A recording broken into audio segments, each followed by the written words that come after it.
Olá a todos os nossos telespectadores, aqui é Letícia Barbosa em mais um debate político. Olha, estou muito feliz de estar aqui na presença de cada um de vocês que nos assistem, nos acompanham. Deem uma olhadinha nas nossas redes sociais porque esse e todos os outros debates estão imperdíveis. Mas olha, hoje nós vamos começar a nossa conversa, o nosso bate-papo com o pré-candidato a vereador Álvaro Campelo. Seja muito bem-vindo. Tudo bem com você? Tá tudo bem, Letícia, muito obrigado. Muito honrado de estar aqui com vocês, muito honrado de participar desse bate-papo que a gente vai ter a partir de agora. Olha, para vocês que estão nos acompanhando, nós estamos fazendo uma série de entrevistas, tanto com os pré-candidatos a prefeituráveis, quanto também aos vereadores. Lembrando que nós estamos em ano de eleição municipal. E estamos preparando você, nosso telespectador, nosso seguidor, a se preparar para as eleições. Mas olha, você já tem aí uma trajetória na política, já teve 2 mandatos enquanto vereador, já foi deputado estadual e agora está retornando aí para o cenário. Na última eleição também participou e agora está como pré-candidato a vereador. Nós queremos saber o que aconteceu nesse meio tempo na vida de Álvaro Campelo. Eu sou formado em Direito pelo CIESA e nesse espaço de tempo eu me dediquei à advocacia. E ainda continuo, apesar de ter aí a agenda lotada de pré-campanha, ainda continuo me dedicando ao direito. Correto. Nós vimos que você teve uma troca de partido, né? O que aconteceu para você escolher trocar o partido? Foi apenas uma questão de estratégia política, uma questão mais ideológica? Qual foi a situação? Foi uma questão ideológica, né? De a gente poder ir para um partido que estivesse mais dentro do que a gente pensa, do que a gente faz, do que a gente age. Então foi essa a opção de a gente poder ir para o Partido Progressista. Aliás, fui muito bem recebido lá no Partido Progressista, coisa que não aconteceu lá no antigo partido. Entendi. Olha, hoje nós estamos, na política como um cenário como um todo, você deve acompanhar com certeza, numa política de certa forma muito polarizada. Direita, esquerda e tudo mais. Você, Álvaro Campelo, você é o quê? Direita, esquerda, centro? Eu sou de centro. Perfeito. Eu acho que o equilíbrio é sempre o melhor, né? Hoje o país, como você falou, está polarizado, está dividido, isto é ruim para todo mundo, isto é ruim para as relações sociais, isto é ruim para a economia do país. Então eu acho que o Brasil como um todo precisa de uma candidatura de centro. E eu espero também que aqui na cidade de Manaus, uma candidatura de centro. Isso é muito importante, porque hoje nós vemos uma grande discussão, não só em relação à política, mas também o cidadão. Hoje em dia a nossa população ela fala muito mais de política do que propriamente de futebol, de outros conceitos que antes eram mais dialogados. Para hoje a população que está entrando aí, tem dados estatísticos que apresentam que muitos dos nossos eleitores hoje em dia são mais jovens. Então, para os jovens que estão aí lhe conhecendo, você pode falar um pouquinho de quem é o Álvaro Campelo? Bem, Álvaro Campelo é um manauara que muito cedo esteve estudando, né, sempre se dedicando. Eu sempre procurei colocar o estudo como primordial para a minha vida. Sou formado em Letras pela Universidade Federal do Amazonas, formado em Direito pelo CIESA e que busca, através da política, fazer com que a população tenha uma qualidade de vida melhor. E, claro, nunca perder a esperança em dias melhores, de que a gente vai poder alcançar esses nossos objetivos. Espero também que a população que está acompanhando essa entrevista possa entrar conosco e colocar de mãos dadas para que nós possamos alcançar um futuro melhor para a nossa cidade e para a nossa população. Logo mais nós vamos estar conversando pontualmente sobre algumas leis das suas autorias, até para entender um pouco aí sobre qual a sua maior bandeira de luta. Mas eu queria saber da tua opinião individual, qual a tua lei que você acredita ser mais importante? Eu, inclusive, estava até comentando hoje com uma pessoa. A lei mais importante que eu criei foi a carteira da pessoa com deficiência. Essa, sem dúvida alguma, é a lei que, de longe, é a lei que tem a maior abrangência, é a lei que, por onde eu passo, os pais de crianças autistas, os pais de crianças com PC, com paralisia cerebral, agradecem porque vem para resguardar os direitos da população que tanto sofre com esse problema. Hoje nós temos uma grande situação, né, que é graças à questão da saúde, do entendimento das pessoas, a sociedade como um todo vem evoluindo, nós estamos nos tornando mais entendedores das situações de crianças com espectro autista, da questão da necessidade de ter um olhar muito mais sensível para essas situações. E quando você criou essa lei, qual foi o principal, como eu posso dizer, a mola propulsora para você querer criar? O que foi que te motivou? Muitos pais reclamavam que as crianças autistas, por exemplo, chegavam para ter um atendimento e as pessoas não davam atenção, porque o autismo, ele não tem rosto. Então, como provar que aquela criança era autista? Então, pensando nisso, nós criamos essa carteira da pessoa com deficiência, que inclusive, você que está assistindo agora a esse programa, você pode ter a carteira digital e pode ter a carteira física, que lá na Sejusc eles estão emitindo. Uma coisa que eu vi também, que achei muito interessante, foi em relação aos laudos. Vi que você tem um projeto de lei quanto a isso. Você pode explicar um pouquinho para os nossos telespectadores? Tá certo. Havia uma dificuldade muito grande para se conseguir o laudo. Nós mesmos aqui do Convergente recebemos algumas denúncias relacionadas à questão de alguns candidatos de concurso público que fizeram um concurso dentro da cota, né, de pessoas ali que tenham alguma deficiência e foram relatados exatamente isso, a questão da invalidade que alguns laudos são relacionados, principalmente os que são feitos na rede privada, né? Mas aí tem essa evasão da questão da alta complexidade que é para você conseguir um laudo na rede pública, né? É verdade, é por isso que nós criamos, né, essa lei para resguardar as pessoas do seu direito de irem, por exemplo, renovar uma matrícula e não terem que fazer uma verdadeira via crucis para concorrer, aliás, para conseguir essa matrícula. Perfeito. Olha, uma das situações que nós fazemos uma análise é que hoje a maioria dos candidatos, pré-candidatos, que estão ou para a reeleição ou para a eleição, eles agora defendem realmente uma bandeira definitiva. Você vai seguir por esse caminho ou não? Álvaro Campelo vai legislar para tudo e todos. A gente com certeza legisla para todas as pessoas, mas tem duas bandeiras que eu vou continuar levantando e continuar defendendo. A bandeira do direito do consumidor, e essa atinge a todos nós de forma indistinta, e também a bandeira da pessoa com deficiência, que nós estamos aí ao longo dos anos também levantando e defendendo. Perfeito. Isso é muito importante para que o nosso telespectador ele conheça um pouco mais você, entenda aí quais são suas diretrizes políticas, o seu entendimento como um todo. Mas também agora precisamos falar sobre a questão do direito do consumidor. Nós vimos aí que durante a pandemia, quando você não estava mais em um cargo, você entrou com algumas ações civis públicas para impedir a questão do corte de energia, correto? Sim, correto. A partir disso, eu quero te perguntar, como é que vem estando aí a sua relação, né? Principalmente com as pessoas que você encontra, com essas dúvidas, com essa questão do conhecimento e o acesso ao conhecimento do direito do consumidor? Hoje é muito fácil você ter acesso, né? Basta você entrar aí na internet, dar lá uma procura no Google, você vai encontrar. Mas ainda assim as pessoas mandam mensagens para o direct, né, do Instagram, para o Facebook, e eu tenho orientado as pessoas com relação a essas questões. Aliás, você que está assistindo a esse programa, já ia falar o nosso, né? É de todo mundo. Todo, né? O programa pode acessar as nossas redes sociais, alvarocampelo.am, e eu vou ter a maior satisfação de orientar essas pessoas no que diz respeito aos direitos do consumidor. Olha, uma coisa que eu achei muito interessante é que você também implementou a questão do PROCON municipal, né? Exato. Desde então, como você avalia a questão da atuação do PROCON municipal? Você, como implementador, você acredita que deu um bom segmento, que o trabalho está ali mediano ou está ruim? Hoje, o PROCON estadual ele tem uma atuação melhor e maior do que o PROCON municipal.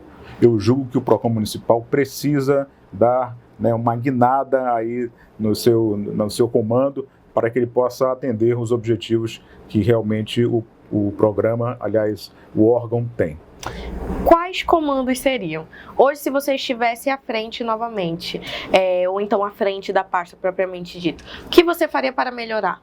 Eu aumentaria o espaço, né, do PROCON, né? Eu acho que hoje o espaço ele não é um espaço que dê ao consumidor o seu atendimento que merece. Aumentaria o número de fiscalizações. Eu acho que o órgão ele tem que estar nas ruas, né, ouvindo a população e fiscalizando a população. Então, essas duas mudanças, eu acho que já daria, na verdade, um bom andamento para o trabalho do órgão. Perfeito. Olha, agora eu quero saber a seguinte situação. Nós falamos um pouco sobre o seu trabalho, toda aí uma carga que você já tem dentro da sua história enquanto político. Eu quero saber a partir de agora. Você está como pré-candidato a vereador de Manaus, tem aí toda uma caminhada, né? Até mesmo a própria caminhada enquanto candidato, caso venha realmente a dar o seguimento. Quais são aí os seus projetos? Já tem algo em vista? O projeto que brilha os seus olhos ou não?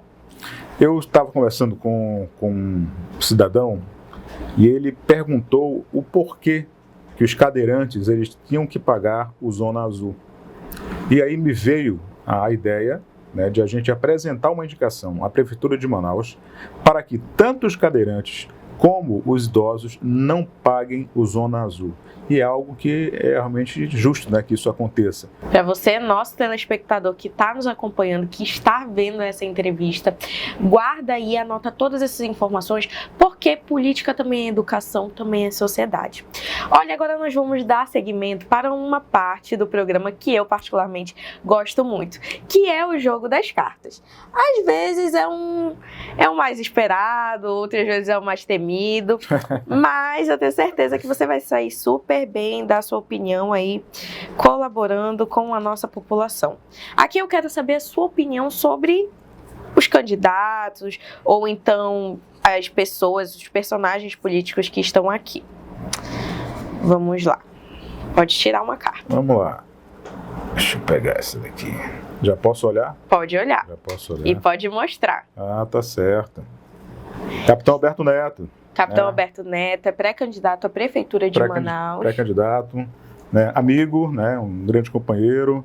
Por muito pouco não caminhamos na última eleição, mas a quem eu desejo aí uma boa sorte nessa pré-campanha e também na campanha. Como você avalia o trabalho dele? O Alberto tem sido muito ativo, né? Eu praticamente todos os dias recebo aí releases a respeito do trabalho que ele desenvolve.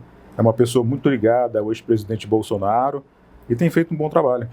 Olha, nos bastidores tem alguns comentários que possivelmente Alberto Neto pode se aliar com Roberto Cidade e dar seguimento aí em uma chapa. Vi que você também caminha no arco de liderança de Roberto Cidade. Como você avaliaria essa união? Se realmente acontecer, é algo que vem a favorecer a população da cidade de Manaus. São dois jovens competentes e que estão aí preparados para enfrentar esse desafio de uma campanha para a Prefeitura de Manaus. Ótimo. Próxima aqui, carta. Aguardo. Vou pegar sempre aqui do meio. Já que eu sou centro, então vou pegar aqui. Governador Wilson Lima, outro amigo que tive a oportunidade de conviver quando nós estávamos fazendo rádio, lá na Rádio Acrítica. O Wilson era a pessoa que passava o horário do programa para mim, lá na Rádio Acrítica. E muitas vezes até almoçamos lá na cozinha da Rádio Acrítica e da TV Acrítica. E como governador, enfrentou aí grandes desafios, mas eu tenho certeza de que o Wilson vai terminar o governo dele fazendo aí história na política da cidade de Manaus. De 0 a 10, quanto você dá para a gestão de Wilson Lima? 7. Por que 7? Por causa dos problemas que ele enfrentou, né? Foram muitos problemas. Eu acho que também a experiência que faltou um pouco. Então isso acabou contribuindo para que não chegasse ao 10. Mas é muito difícil um administrador bater o 10, né? Exato. Além disso, uma pergunta também que quero fazer é que muitas pessoas correlacionam a importância da união, né, do governo com a prefeitura. Como é que você avalia essa situação? Você acha que interfere, não interfere? Interfere, sem dúvida alguma. Se puder haver a tal ação conjunta entre governo e prefeitura, quem ganha é a população. Na saúde, na segurança, na infraestrutura. Com certeza, se houver na próxima campanha, aliás, no próximo ano, essa junção, Manaus vai crescer muito. Perfeito. Saiu 2. Opa! Vai ter que responder os 2 agora. É sério? Vai. Agora os nossos telespectadores vão querer saber. Eu ainda ia pegar só uma. Pode Davi mostrar. Reis. Tive a oportunidade de conviver com o Davi Reis lá na Câmara Municipal. Não por muito tempo, mas convivi com o Davi. E desejo a ele, nessa próxima campanha, sucesso. Que ele consiga alcançar os seus objetivos. O vereador Davi Reis, ele já foi presidente da CMM, teve, de certa forma, várias polêmicas ali rondando a sua presidência. Como você avalia a gestão dele enquanto presidente da casa, de 0 a 10? Eu não acompanhei, na verdade. Eu já estava fora da Câmara, quando ele ocupou aí o cargo de presidente, então não pude acompanhá-lo. Como cidadão, se você não estivesse no pleito, você votaria em Davi Reis? Eu votaria em outra pessoa. Perfeito. Agora, nem eu vi a carta. Eu quero saber quem foi o outro tirado. Olha, eu não puxei porque eu pouco conheço. Isso daqui eu não tenho muita informação. Vereador Rodrigo Guedes. Não tenho muita vivência com ele, apesar de ser do meu partido agora.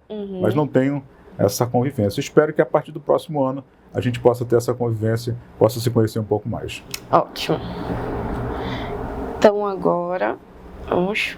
Mais uma. Mais uma. Amor Mandel, jovem, talentoso, disputou aí a eleição primeiramente como vereador e despontou, né, nesse seu cargo, depois virou deputado federal e agora tenta uma vaga na Prefeitura de Manaus. Eu também desejo muita sorte para ele, esperando que a população é que ganhe com isso. Todas as vezes que eu desejo boa sorte é pensando na população, não pensando propriamente no político. Eu espero que ele possa ter sucesso na carreira dele. Como você avalia o trabalho de Amon Mandel, de 0 a 10? Eu também não acompanhei o trabalho do Amon. Eu não teria como falar para você. O que eu ouço são comentários, são postagens na internet, muito mais isso do que propriamente o trabalho dele. Vamos dando seguimento, então, agora aqui na nossa entrevista. Acabou o nosso quadro. Eu pensei que fosse ser mais complicado, olha. Você achou que ia ser mais complicado? É difícil a gente avaliar um pouco o outro, né? Mas agora eu quero saber como é que você se avalia. De 0 a 10, tua trajetória aí, qual tua nota? É difícil a gente se avaliar, né? Mas eu vou ser um pouco otimista com relação à minha atuação. Eu diria 9. Se você... 9, então tem uma margem aí de 1. O que você faria diferente? O que eu faria diferente? Eu acho que eu traria para o meu lado pessoas que pudessem comungar dos mesmos princípios que eu. Eu acho que eu preciso disso, uma equipe que esteja mais próxima de mim e que pense como eu penso e que trabalhe como eu trabalho. Eu acho que isso falta para a gente bater o 10. Você acha que na política tem como caminhar sozinho? Não. Na política não é possível e na vida também não é possível. Você só consegue fazer um bom mandato quando você tem pessoas capacitadas e pessoas que possam colaborar com você, que tenham a mesma visão que você tem e que tenha na sua visão a visão do outro, a empatia para poder se tornar realmente um mandato de qualidade, né? Sim. Olha, aqui em Manaus nós temos algumas particularidades, algumas especificidades. Alguma delas é a questão que Manaus, apesar de ser um município, é um município muito grande, é uma capital que tem uma grande vazão, tanto a parte do eleitor quanto da cidade mesmo. Então, nesse aspecto, hoje quando você olha para Manaus, quais os principais pontos negativos e positivos que você vê na cidade? Bem, Manaus é uma cidade-estado que cresceu muito, né? Na verdade, ela explodiu.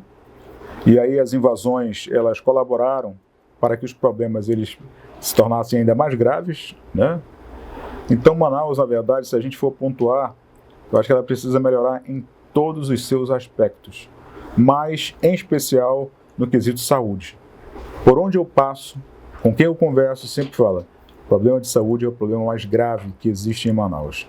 Então, aquelas pessoas que estão querendo melhorias, espero melhorias na questão da saúde.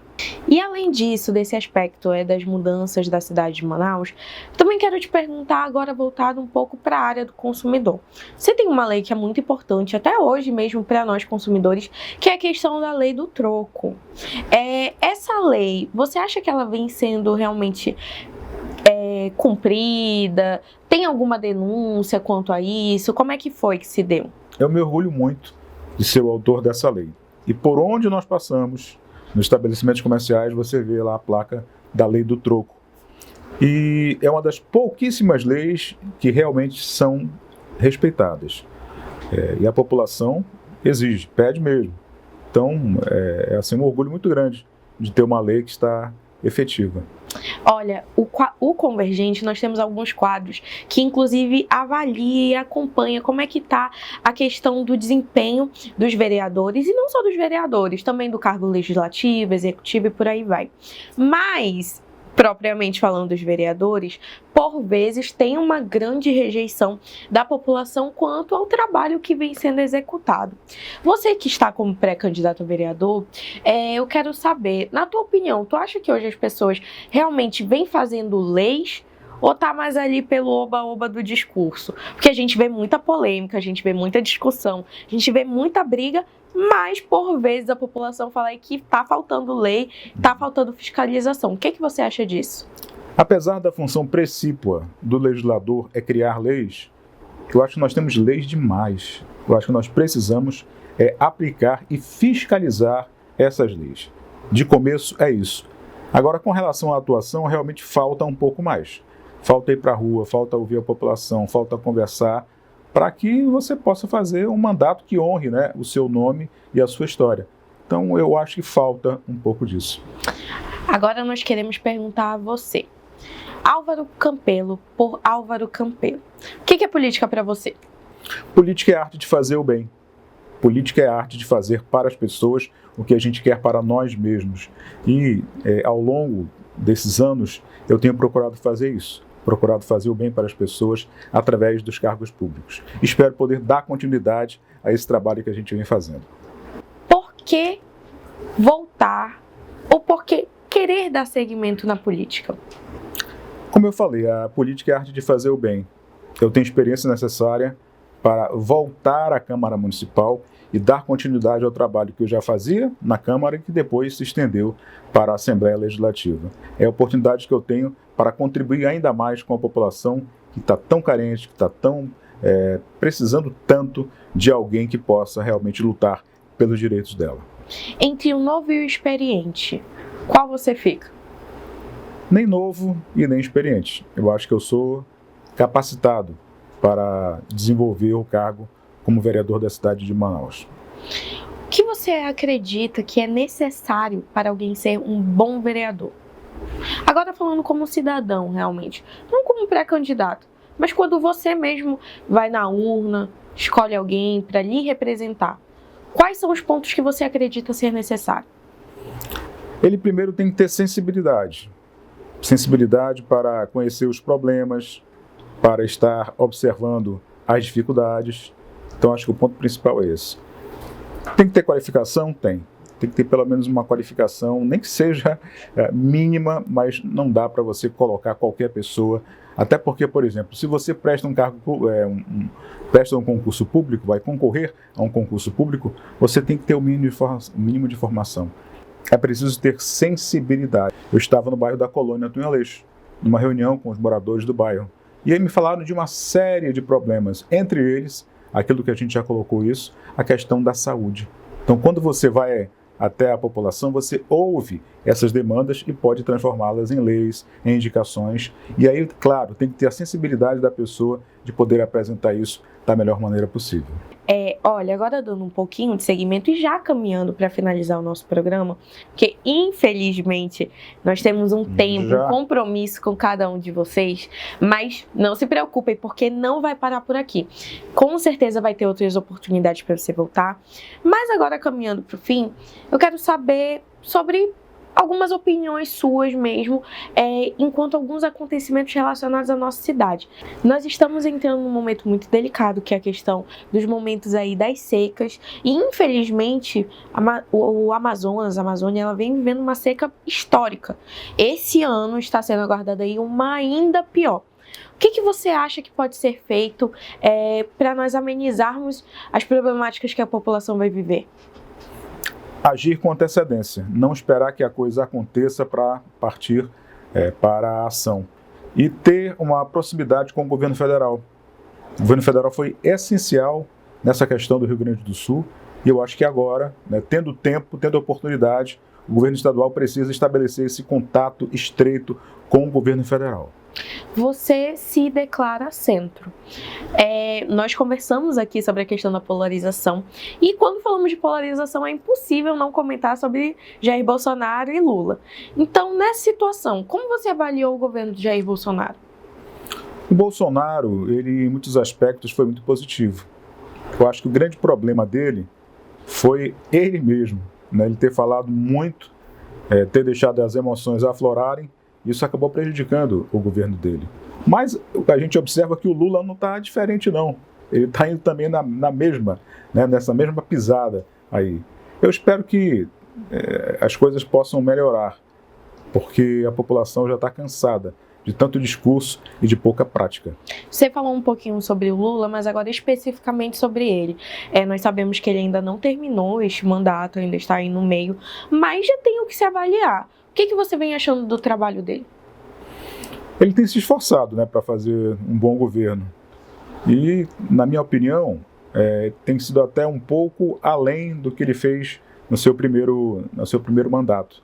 E é ficar torcendo para que a coisa aconteça e para que ele faça um governo que atenda às necessidades da população, principalmente da população mais carente. Aquela população que ele sempre se dirige, aquela população que ele sempre fala. No final das contas, é sempre a população que ganha ou que perde, né? Uma das últimas polêmicas, agora falando de Manaus, que inclusive repercutiu muito aqui no Convergente, foi relacionada a um comentário que um dos vereadores da Câmara Municipal fez em relação à merenda. E aí entra toda uma questão de segurança alimentar, questão da educação e tudo mais. E um desses comentários é que merenda não é almoço, merenda não é refeição. Uma vez que estava falando ali sobre a questão da qualidade das merendas. Você, como cidadão, como você avalia esse discurso? Foi muito infeliz, né? Muito infeliz. Apesar de ter sido um colega meu, com quem eu convivi na Câmara Municipal de Manaus, mas foi de uma infelicidade enorme. E depois poderia até voltar atrás, né? Não, olha, quero explicar que não foi dessa forma, mas infelizmente acabou que não aconteceu isso. E como você vê a questão da segurança alimentar hoje nas escolas daqui de Manaus? Precisa melhorar, sem dúvida alguma. Essa é uma questão que você coloca que precisa melhorar, até porque muitas crianças vão para a escola porque acham que aquele vai ser a única refeição que eles vão ter no final do dia. Então, essa, sem dúvida, é a prioridade máxima para a Prefeitura de Manaus. Essa é uma questão que é muito importante nós até conversarmos com o nosso eleitor. O entendimento que o poder público, ele emana do povo. Então, tudo que os políticos fazem, que os legisladores fazem, é para o povo. E tem que ter esse retorno, é muito essencial. Essa palavra sensibilidade, principalmente olhando para a população, ela é indispensável. Olha, além disso, quero trazer aqui uma questão que é muito importante nós sabermos da sua opinião, do seu entendimento.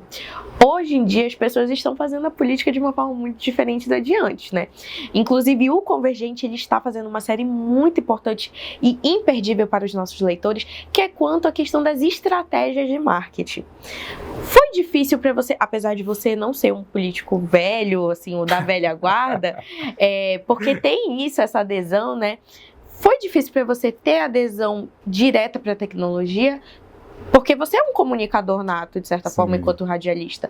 Mas ter a vida ali muito mais exposta, porque quando a gente entra numa rede social, principalmente vejo a classe política, de certa forma, tem que ter uma transparência, tem que ter uma prestação de contas. Como foi isso para você? Foi difícil, né, no começo, mas hoje eu tenho uma equipe que cuida dessa comunicação para mim. E, aliás, pessoas muito talentosas, né, estão aqui conosco, acompanhando a nossa entrevista. Então, eu procurei terceirizar esse trabalho, porque a gente deixa para os profissionais realmente cuidarem disso.